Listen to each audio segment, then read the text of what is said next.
Assalamu alaikum wa rahmatullah wa barakatuh.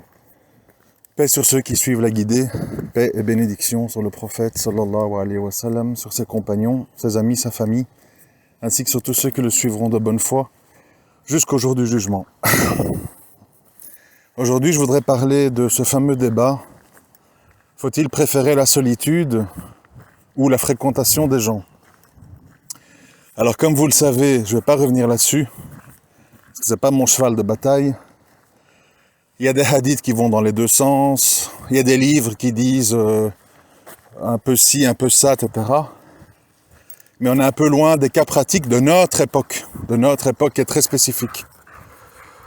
Alors, ce que je voudrais dire là-dessus, c'est que, bien entendu, je ne vais pas vous dire tout blanc, tout noir, mais je vais parler selon mon expérience de vie.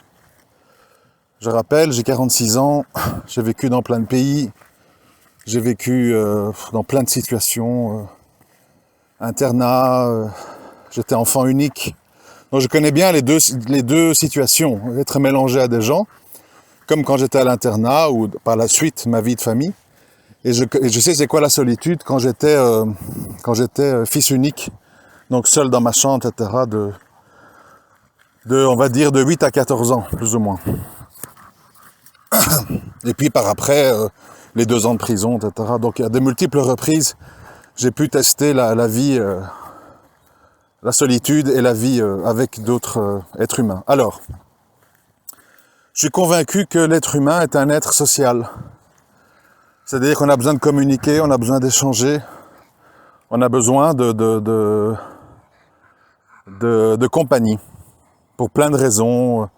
Soit pour des échanges intellectuels, soit pour pouvoir partager des choses, soit pour des raisons physiques et sexuelles. Enfin, plein de raisons font que les gens se fréquentent et en ont besoin. Il suffit pour comprendre ça de vous imaginer la situation suivante.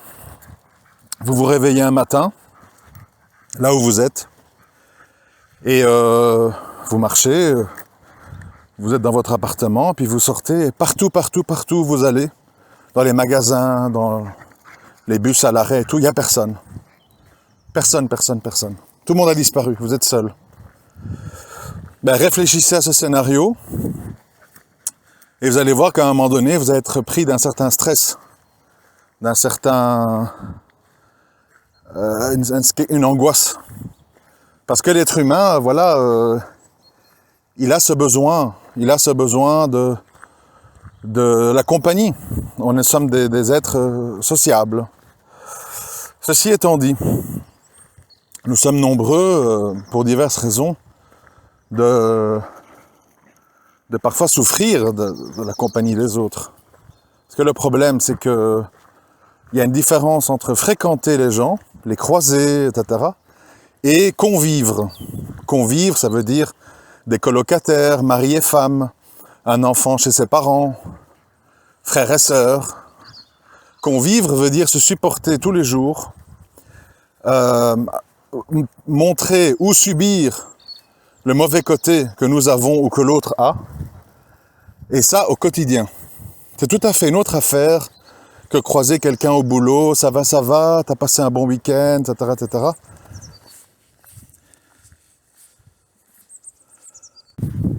Oui, je reprends, désolé pour l'interruption. Donc je disais, c'est très différent donc de croiser des gens dans les meilleurs moments, quand on est bien arrangé, quand on est de bonne humeur, quand on est bien reposé, et convivre avec des gens. Alors, pour pas perdre de temps, à quelques rares exceptions, c'est très très rare, je pense que l'être humain n'est pas fait pour convivre avec personne. Je vais m'expliquer, parce qu'on va me dire « Waouh, qu'est-ce que tu dis ça implique plein de choses. » J'ai réfléchi pourquoi je dis ça. Donc je répète, je pense que l'être humain n'est pas fait pour convivre avec quiconque. Nous sommes faits pour nous croiser. Vous comprenez? On se croise, on se voit, on passe un petit moment. Et j'ai cette conviction non seulement pour les amis, pour la famille, mais aussi pour mari et femme. J'ai pas dit que c'est applicable, mais je dis que je pense que c'est l'idéal. Idéalement, un homme et une femme ne peuvent pas se supporter H24 en vivant l'un sur l'autre sans arrêt, etc., ça finit souvent mal. Dans l'ancien temps, dans l'ancien système de vie, je l'ai déjà dit dans d'autres audios, l'homme et la femme se croisaient. L'homme passait beaucoup d'heures à travailler, il partait faire du commerce, il partait à la guerre, il partait avec ses amis au café ou que sais-je. Aujourd'hui, nous sommes dans un mode de vie très cocooning. L'homme est à la maison, il joue aux jeux vidéo à la maison, il fume son joint à la maison. S'il sort, c'est juste pour aller vite prier. Et puis voilà, et après, ah non, le fitna, les gens, les femmes nues, les gens rentrent vite. Donc on est dans ce scénario de la convivence, qui pour moi amène beaucoup d'ennuis. Mais c'est pas seulement mari et femme, je pense que un père avec son fils, ou avec sa fille, avec les écarts de génération, on ne se comprend pas, on pense que l'autre est idiot, ou que l'autre est retardé, moyenâgeux, on voit d'autres programmes TV, on a d'autres activités. Et finalement, qu'est-ce qui se passe dans les maisons? Ben, chacun dans sa chambre, avec sa tablette, avec son téléphone. Chacun sa vie, chacun sa playlist sur Spotify. Chacun ses séries sur Netflix. Et on se croise pour manger et on compte sur l'autre pour payer la facture. Je schématise, je caricature, je sais, mais j'essaie de simplifier pour qu'on voit l'objectif. Parce que si on rentre dans tous les détails et toutes les exceptions, on est encore là demain. Mais en gros, c'est un peu ça. Bien sûr, les familles très pieuses, c'est mieux, bien sûr. Plus il y a de la piété, mieux c'est. Donc, ça coule de source. Moi, je parle de la masse populaire. La masse populaire, dans les familles, ce sont des étrangers qui sont rassemblés sous un toit. Chacun fait sa vie, chacun pense que l'autre est idiot. Chacun pense que l'autre est ringard, ou fou, ou décadent. Et chacun construit son petit microcosmos. Tout ça pour dire quoi? Pour dire que après avoir pesé le pour et le contre, après avoir vécu plein d'expériences, après avoir beaucoup réfléchi et médité là-dessus, je pense que, idéalement, je sais que c'est pas toujours faisable, idéalement, l'être humain doit vivre la majeure partie de son temps seul. Seul, pourquoi? Parce que il peut prier au calme, il peut lire, il peut réfléchir, il peut avoir une emprise sur sa vie, pas subir. Parce que c'est là où je veux en venir, et soyez attentifs et vous allez me comprendre. Inch'Allah. Le problème qu'il y a avec les relations sociales, quand on doit fréquenter les gens, c'est que souvent, malheureusement, il y a une des deux parties qui est lésée. C'est-à-dire que, comme dans les relations sentimentales ou les relations amicales, dans les fréquentations, même entre amis, enfin, vous voyez ce que je veux dire, il y a toujours, je dirais pas un dominant, un dominé, c'est pas ça. Mais il y a toujours, en fait, quelqu'un qui subit et quelqu'un qui fait subir. C'est souvent comme ça. Alors, celui qui subit, c'est qui? Non, pardon. Celui qui fait subir, c'est qui? Celui qui fait subir, c'est celui qui a le moins d'empathie, le moins de compassion, qui est le plus égoïste, et qui dit, parce que je suis ton père, parce que je suis ta mère, parce que je suis ton mari, parce que je suis ta femme, parce que je suis ton fils ou ta fille, eh bien, je m'impose sur toi. Il y a un lien de sang entre nous, tu es obligé. Et voilà, je veux ça, je veux pas ça, j'exige ça, etc., etc. C'est ce qu'on appelle chez les enfants rois, ou les femmes capricieuses, les hommes machos, enfin, il y a toutes sortes de mots pour cataloguer tout ça. Et alors de l'autre côté, il y a celui qui, voilà, il a de l'empathie, il veut pas briser les liens de famille, etc. Il subit. Et pourquoi je dis ça? C'est pour vous dire que si vous voulez des liens sociaux fréquents, soutenus, dans tous les domaines, hein, amour, amitié, liens de famille, souvent, c'est celui qui veut ces liens, c'est celui qui les veut, qui fait les invitations, qui ferme les yeux sur certaines maladresses, qui ferme les yeux sur certaines insultes, sur certains comportements détestables. Eh bien, lui, pour avoir ces relations sociales, il est destiné à subir. Et subir un peu, ça va. Subir beaucoup, l'être humain, à un moment donné, il est en surchauffe. Et ça finit mal. C'est comme ça qu'on a des disputes, des crimes passionnels, des enfants qui veulent plus voir leurs parents, les fugues, les divorces, etc. Ce sont des gens, en fait, qui se sont mis dans le rouge. Ils se sont mis dans le rouge, pourquoi? Parce que d'un côté, il y a un qui a endossé le rôle de victime ou du gars qui subit. ou de la femme qui subit. Et de l'autre, il y a l'autre qui a dit, bah, tant que je peux faire subir et m'imposer et que ça passe, bah, j'en profite. L'être humain, c'est pas un enfant de cœur, hein. L'être humain, malheureusement, ce sont des rapports de force où les gens sentent avec certains signaux jusqu'où ils peuvent aller. Vous voyez? C'est comme avec un ami, tu me prêtes 100 €, truc, je suis en galère, on va me couper l'électricité, machin. Vous lui prêtez, puis vous lui dites gentiment, parce que vous êtes un peu quelqu'un d'éduqué, quoi, hein. Achi, t'as pas oublié pour les 100 €, moi aussi j'en ai besoin. Oui, ça va, écoute, ne mets pas la pression, hein, je fais ce que je peux, etc. Une fois, deux fois, trois fois. Si l'autre en face, il voit que, bah, vous n'êtes pas vraiment fâché, que vous acceptez qu'il vous rende pas, etc., il y a beaucoup de chances qu'il abuse. Et c'est comme ça parce que c'est la nature humaine. La nature humaine, elle est très prédatrice. C'est-à-dire que j'avance mes pions jusqu'où je peux les avancer. Alors, ce qui se passe souvent dans les mariages, etc., c'est qu'il y a tout ce jeu qui s'installe avec victime et bourreau, et le bourreau cherche une victime, la victime cherche un bourreau, le bourreau cherche une victime, et ainsi de suite. C'est-à-dire que malheureusement, il y a tout ce vice, en fait, qui consiste à un moment donné à aimer sa position. Il y a des gens, ils adorent faire les victimes. Ah, elle a abusé de moi, ah, elle m'a demandé ça, ah, j'en peux plus, ah, bon, vous voyez, il peut sortir son cortège de plaintes.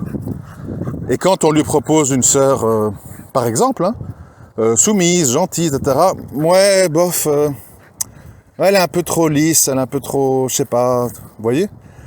Donc c'est très compliqué les rapports humains, parce qu'on croit toujours que le seul coupable, c'est celui qui fait subir. Il y a des gens qui aiment subir, il y a des gens qui aiment souffrir, et qui sont attirés vers des gens comme ça. C'est très vicieux. Bref, je ne vais pas rentrer dans la haute psychologie. Ce que je veux simplement dire, c'est la chose suivante. Moi, je ne crois pas, sauf à de rares exceptions, mais c'est très rare, il faut le savoir. Je ne crois pas à l'équité dans les rapports humains. Je crois que souvent, il y a des jeux qui s'installent, et toute une série de jeux très vicieux. Quand je te vois, comme je suis un peu jaloux de ta personne, j'en profite pour faire 2-3 remarques pour te blesser. Comme ça me soulage, je me sens mieux, parce que je suis un peu jaloux. Et alors tu dis, mais pourquoi il me blesse? Je viens chez lui, je l'apporte un cadeau, on ne comprend pas. C'est parce qu'il y a des choses sous-jacentes. L'être humain, il est très... il cogite beaucoup, il est très comme ça, avec plein d'amertume, avec des idées du passé, des idées préconçues, des idées construites en secret. L'humain est comme ça. C'est pour ça qu'on parle de le mauvais œil, l'envie, etc., etc. Donc, moi, ce que je pense, et ce n'est pas anti-islamique ce que je vais dire, sinon je ne me permettrai pas, bien sûr, je pense que celui qui a le choix, tout le monde n'a pas le choix, hein, celui ou celle qui a le choix, il doit rester seul la majeure partie du temps. Et une faible proportion de son temps, il doit la donner aux autres, soit à des gens qui lui apportent quelque chose, un enseignement, un échange, une conversation intéressante, profonde, soit des gens malades, soit des gens qu'on doit aider, etc. Ça, c'est intéressant pour prendre des hasanats, pour faire du bien. Mais pour le reste, malheureusement, il faut se forcer en fait à limiter. Parce que moi, je l'ai appris dans la peine, parce que moi, ma nature, ceux qui me connaissent depuis longtemps en privé le savent, ma nature, c'est inviter les gens, un repas chez moi toutes les semaines, et on parle jusqu'à 3 h du matin, on prie le fajr ensemble, puis chacun rentre chez soi. J'ai vécu comme ça dans le passé. Et malheureusement, en retour, les gens ne vous aiment pas spécialement plus. Au contraire, les gens, ouais, l'être humain est ingrat, l'être humain oublie, l'être humain prend tout pour acquis. Genre une semaine, vous annulez le repas. Ah, qu'est-ce qui se passe? On mange plus chez toi, c'est ça? C'est ta femme qui t'a mis la pression, c'est ça? On en revient avec des conclusions. Tu dis non, après, juste un empêchement. Voilà, c'est des trucs qui me sont arrivés dans le passé, hein, de nombreuses années. Et j'ai découvert, en fait, avec le temps, que l'âme humaine Et bon, je ne dis pas, c'est compliqué parce qu'on dit toujours « et toi, qui es-tu » Moi, je ne dis pas que je suis parfait. Hein. Franchement, j'ai plein de... Enfin, vous le savez, je le dis à chaque fois, mais j'ai plein de lacunes, j'ai plein de manquements. Il y a plein de choses que j'aime pas chez moi, que j'aimerais bien que ça soit changé. Et parfois des choses qui sont censées être des qualités, mais qui ne le sont pas dans la vie de tous les jours. Et mais j'ai quand même l'impression que je suis quelqu'un, quand je m'analyse de la manière la plus neutre possible, je crois quand même être quelqu'un qu'on appelle d'accommodant. Accommodant, ça veut dire je suis très ouvert, je parle, même qu'on n'est pas d'accord ou que le ton monte, je n'en viens pas à être vulgaire, je n'en viens pas à casser, à rabaisser. Je passe l'éponge, ça m'est arrivé plein de fois d'avoir des discussions avec des frères très très animés. Et un jour après, le frère arrive tout gêné. Achi, je sais pas ce qu'il nous a pris, Nash Shaitan. Je dis non, Achi, c'est pas grave. On s'est emballé, on a tous les deux un peu défendu notre position d'une manière trop... Voilà, moi je suis quelqu'un comme ça, vous voyez, très large, très compatissant. Je passe l'éponge. Mais le problème qu'il y a, c'est que les autres sont pas comme ça. Vous comprenez?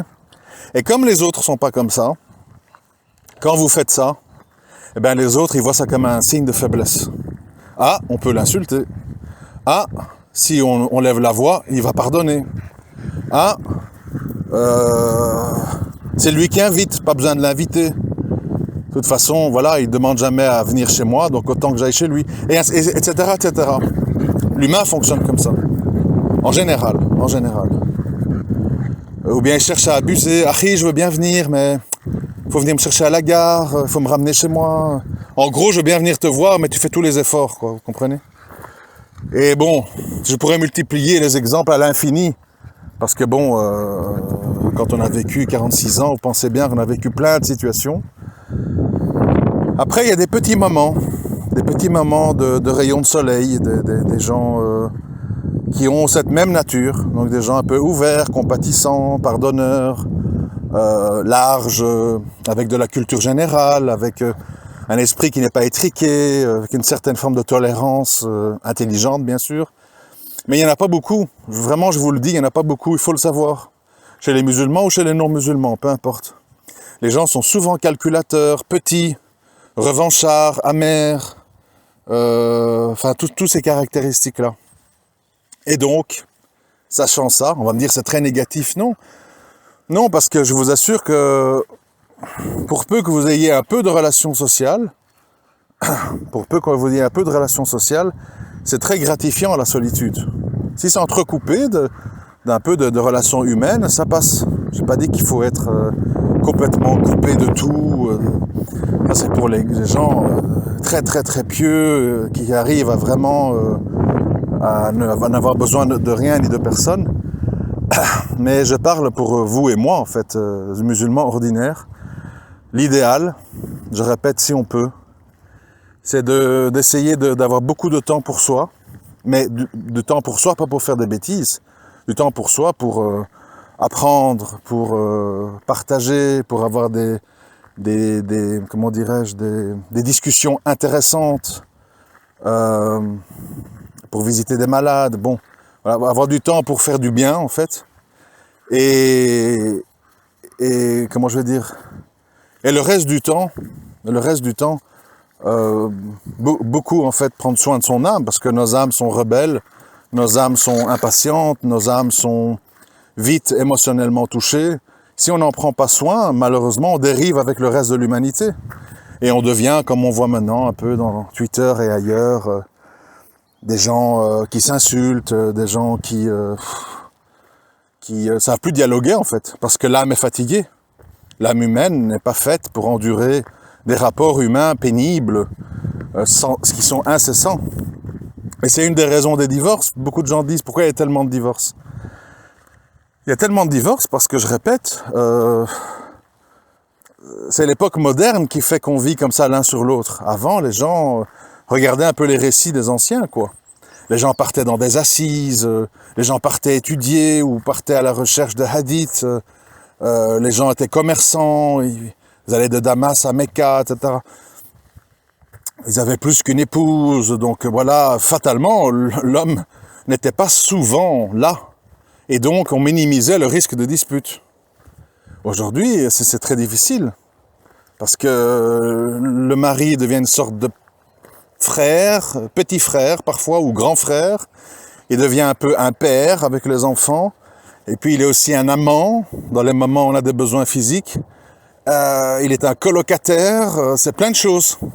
Et donc ça rend les rapports un peu flous, un peu troubles. Bon, je vous raconte pas quand vous avez une ex-femme et des enfants ailleurs, alors là ça complique tout. Les jalousies, pourquoi eux, les miens, et machin. L'être humain est fatigant, voilà. L'être humain il est fatigant, ingrat, changeant, exigeant et à fréquenter avec des pincettes. Moi, c'est ma recommandation.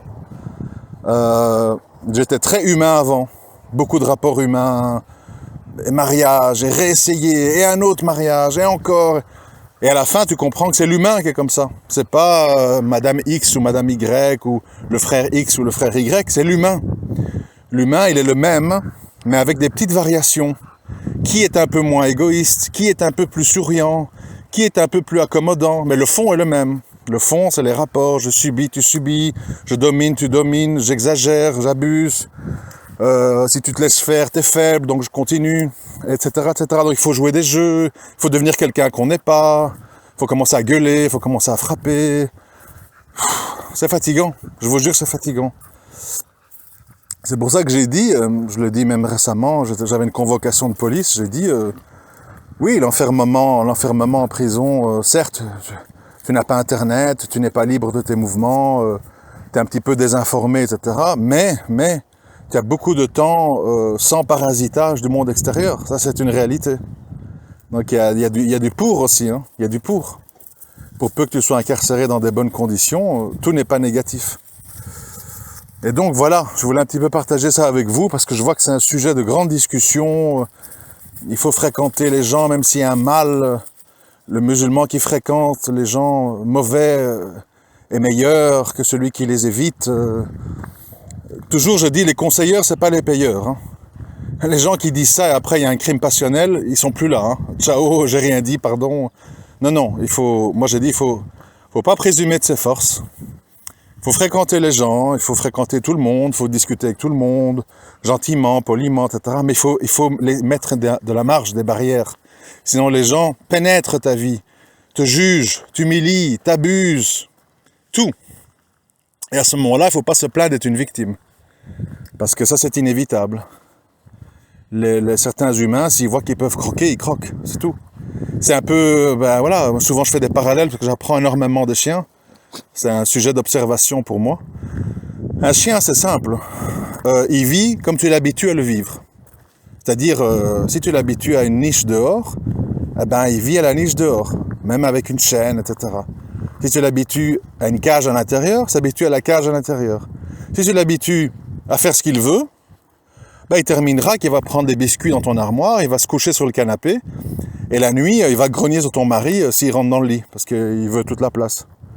Voilà. Et l'âme humaine, c'est un peu comme les chiens, en fait. C'est-à-dire, on avance les pions jusqu'où on peut les avancer.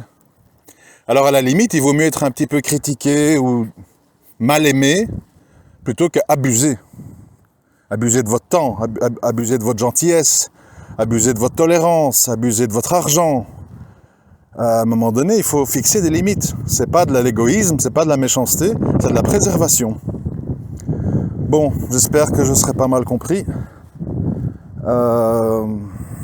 C'est le fruit de mes lectures et de mon expérience que je voulais partager avec vous.